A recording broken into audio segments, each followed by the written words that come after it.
पूजनीय संत समाज,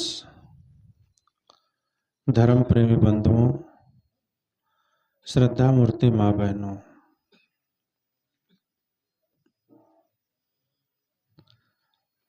जीवन थोड़ा सा है। संत गुरुजन कहते हैं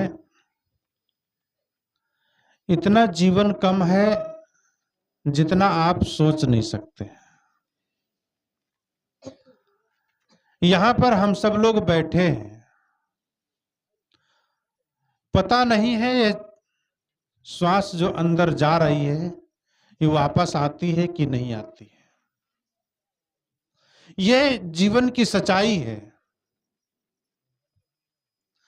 और इस सच्चाई में हम सब लोगों को संत गुरुजनों के दर्शन हो रहे हैं। ये कहते हैं कि मानुष तन सद्गुरु मिलब मोक्ष इच्छा होए। तीन बातें इसमें आती हैं। मनुष्य का तन मिलना, सद्गुरु का दर्शन होना और मोक्ष की इच्छा होना। तीनों बहुत बहुमूल्य हैं, जीवन के लिए बहुत बड़ी चीज है। उसमें क्या क्या मिला है। मनुष्य का तन हमें बड़ी भाग्य से मिल जाता है। सौभाग्य है जो हम लोगों को मनुष्य का तन मिला है। सोचने की शक्ति है। जीवन में मुझे भक्ति करने का अवसर भी मिला है और संतों का दर्शन भी है। और जब ये सारी चीजें मिल जाती हैं तो मोक्ष की इच्छा जाग जाती है। किस व्यक्ति को दुख के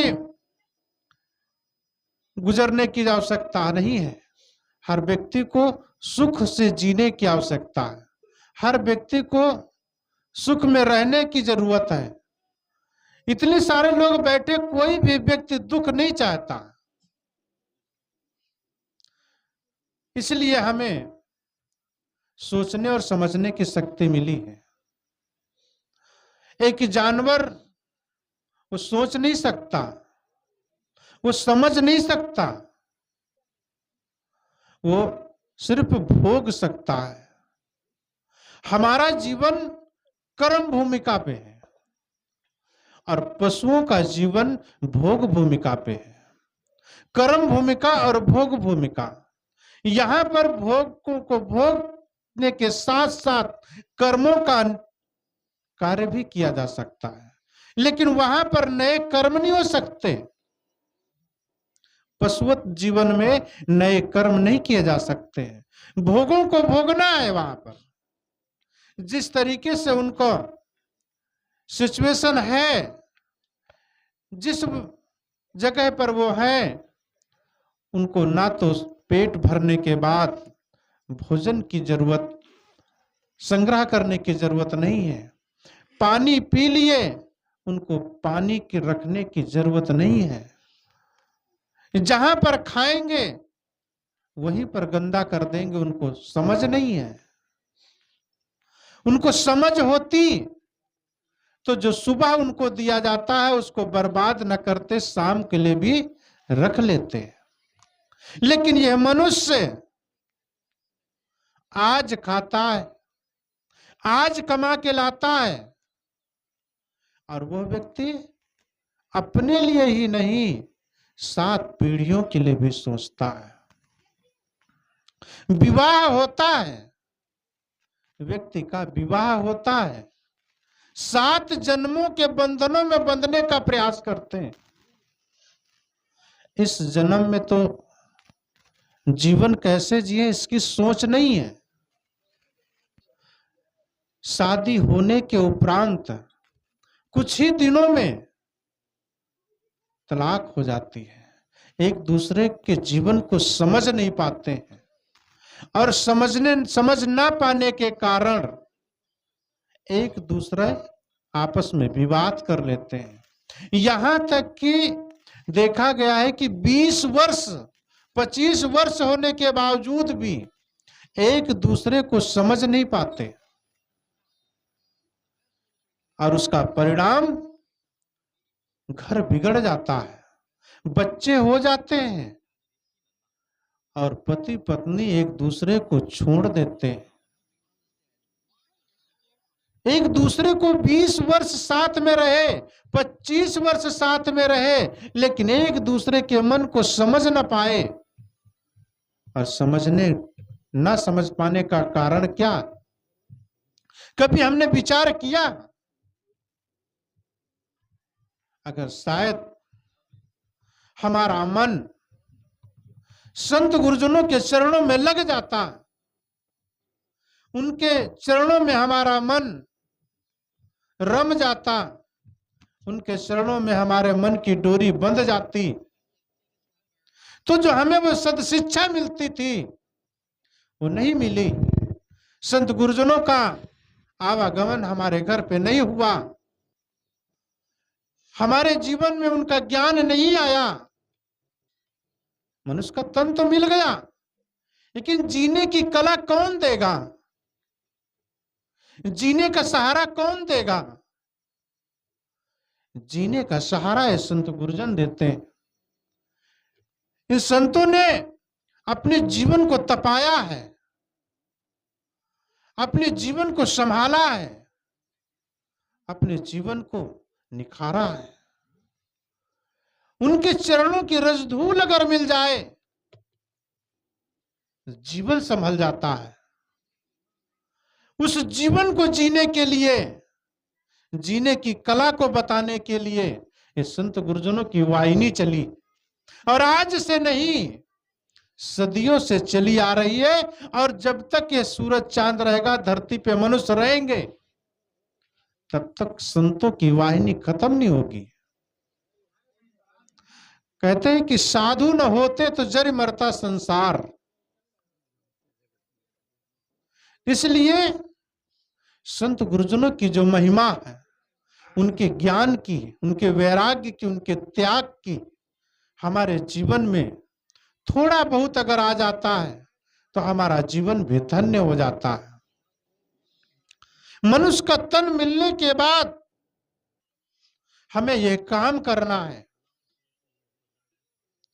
मनुष्य का तन तो मिल गया, उसकी कीमत को समझना है। मनुष्य की अपने शरीर की कीमत नहीं समझता है, इसीलिए तो उसके अंदर जहर डालता है, इसीलिए तो उसका खान पान बिगड़ा है, इसीलिए तो उसकी आदत बिगड़ गई है। समझता ही नहीं है कि क्या खाद्य है, क्या त्याज्य है, क्या खाना चाहिए, क्या नहीं खाना चाहिए। एक पशु भी जानता है, एक जानवर भी जानता है। जिस जानवर के 2 दांत होते हैं वो मांसाहार होता है, वो मांस खाता है। और जब वो उसके सामने कोई शाकाहारी जानवर के सामने आप मांस ले जाइए तो नहीं खाता है, वो जानता है। लेकिन मनुष्य जानते हुए भी समझता नहीं है, मानता नहीं है। अपने आप के शरीर को समझता नहीं है कि हमें क्या खाना चाहिए, क्या पीना चाहिए, कैसे सोना चाहिए, कैसे जागना चाहिए, परिवार में कैसे रहना चाहिए। क्यों? ये अभाव के कारण, संत गुरुजनों का पदार्पण हमारे घर पे ना होने के कारण हमारे जीवन में विकृतियां आ गई हैं। उन विकृतियों को सुधारने के लिए आपके घर पे संत गुरुजनों का पदार्पण हुआ। एक छोटी सी बात अगर जीवन में मिल जाए, एक छोटा सा कण अगर जो ज्ञान का हमारे जीवन में मिल जाए, जंगल को राख तो माचिस की तीली पूरी नहीं कर सकती, लेकिन जंगल में एक जगह अगर जो छोटी सी चिंगारी भी लग जाती है तो एक न एक दिन जंगल को राख कर देती है। इसी तरीके से जीवन में अगर ज्ञान की एक चिंगारी, विज्ञान की एक चिंगारी हमारे जीवन में लग जाती है तो सुधार की संभावनाएं बढ़ जाती हैं। इसलिए साहब कहते हैं मनुष्य का तन तो मिला है, लेकिन इससे हमें करना क्या है और जीना कैसे है, धर्म बताएगा। धर्म जीवन जीने की कला सिखाता है। किसी ने कहा है धर्म न हिंदू बौद्ध है, धर्म न मुस्लिम जैन, धर्म चित्त की शुद्धता, धर्म शांत सुख चैन।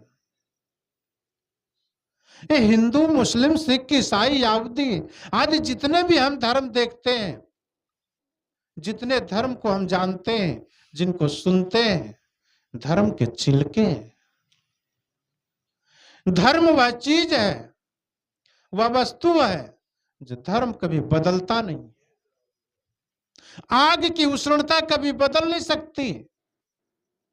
चाहे आग को कहीं पर भी ले जाइए, वो आग का काम रहेगा सिर्फ उष्णता देना, जलाना। पानी की शीतलता कभी हट नहीं सकती, पानी से दूर नहीं हो सकती। पृथ्वी की कठोरता कभी पृथ्वी से अलग नहीं हो सकती। ये धर्म है। इसलिए जीव का हमारा धर्म क्या है, इस चीज को जानने की जरूरत है। अगर हम इन सब सारी बातों को नहीं जानेंगे तो हम धार्मिक नहीं कहला सकते। मंदिर में जाकर के पूजा करना एक आस्था का विषय है। अपने घर में एक भगवान की फोटो लगाना, तुलसी का पेड़ लगाना, किसी महापुरुष की फोटो लगाना एक आस्था का विषय, लेकिन अपने जीवन का सुधार करना ये धर्म का विषय है। इसलिए जीवन जीने की कला सत्संग, साहित्य, सद्ज्ञान से मिल सकता है। सदगुरु कबीर साहब कहते हैं कर्म ही पूजा है, वर्क इज वर्शिप। इसलिए जहां पर आप हैं, जिन लोगों के साथ में आप जी रहे हैं, ऑफिस में बैठे हैं, व्यापार कर रहे हैं, दुकान पे बैठे हैं, कौन है? हमारे भाई लोग हैं, हमारे बहनें। किसके साथ तुम छल कर रहे हो, किसके साथ गलत व्यवहार कर रहे हो? कौन है वहां पर? हमारे भाई तो हैं। आप मार्केट से सामान लेके आए हैं, जिस तरीके से दाल में नमक खाते उस तरीके से अगर जो आप सामान बेच करके उस वस्तु का विनिमय करते हैं, आपका मन भी शांत रहेगा, उस पैसे से किया हुआ कार्य संपन्न होगा। हमारे जीवन में वो धन धान्य से परिपूर्ण होगा। जीवन हमारा खिलेगा कब? जब सात्विक स्थिति से पैसा कमाया हुआ धन जीवन में लगेगा, किसी की सेवा में लगेगा, बच्चों की पढ़ाई में लगेगा, जीवन के अन्य कार्यों में लगेगा। उससे जो सुख मिलेगा, उससे जो शांति मिलेगी, वह अतुलनीय कहलाएगी। उसमें आपके बच्चे गलत संस्कार नहीं पाएंगे, क्योंकि गलत संस्कार जीवन को बर्बाद करते हैं। आपका खान पान सही होना चाहिए, आपका जीवन सही होना चाहिए, आपका व्यवहार सही होना चाहिए। यही है भक्ति। भक्ति क्या? भक्ति यहीं से स्टार्ट होती। हमारा जीवन एक अध्यात्म और एक व्यवहार किसी, हमारा जीवन अगर जब व्यवहार की तरह से सुधरता है तो आधे से ज्यादा हम पार पा लेते हैं। व्यवहार से ही हमारे जीवन की शुरुआत होती है। इसलिए हमारा व्यवहार एकदम शुद्ध सात्विक होना चाहिए। उसमें किसी के प्रति अहित नहीं होना चाहिए। कोई भी काम हमारे से क्यों ना किसी के प्रति बोलना हो, कोई कार्य हो, किसी तरीके से किसी का अहित ना हो, वो सुबह से शाम तक अगर जो हम रात को बैठ करके विचार करते हैं तो मुझे नींद आ जाती है, क्योंकि संतुष्टि हो जाती है। और जिस काम में, जिस कार्य को करने के बाद में आपको संतुष्टि मिल गई, उससे बड़ा सुख कुछ भी नहीं है। सुबह से शाम तक आपने कार्य किया लेकिन रात को नींद नहीं आई, तो इसका मतलब है कि आपने सुबह से शाम तक कहीं ना कहीं गलती किए हैं। उसमें आपका चित्त लगा हुआ है, उसमें आपका मन लगा हुआ है, इसलिए मन परेशान कर रहा है आपको। इसलिए हमसे कहीं गलत कार्य ना हो जाए, हमसे कहीं त्रुटि ना हो जाए, ऐसा सोच सोच करके, ऐसा समझ समझ करके अपने जीवन को अगर चलाएंगे, अपने जीवन में जिएंगे, तो हमें सुख मिलेगा, हमें शांति मिलेगी। लेकिन होता क्या है, कर्म करते चले जा रहे हैं, किस तरीके से उसका परिणाम आएगा नहीं सोचते। बाद में बोलते हमारे जीवन पूरा दुख ही दुख है। सदगुरु कबीर साहब कहते ना, बहुत दुख दुख की खानी, तब बची हो जब राम ही जानी। अपने अंतरात्मा को पहचानोगे, दुख खत्म होगा। फिर भी नहीं रुकते। साहब कहते बहुत दुख दुख की कहानी, तब बची हो जब राम ही जानी। लेकिन नहीं, राम ही जानी युक्ति जो चलई। राम को जान करके, अपने आप को समझ करके युक्ति से चला जाएगा तो जीवन का कल्याण होगा।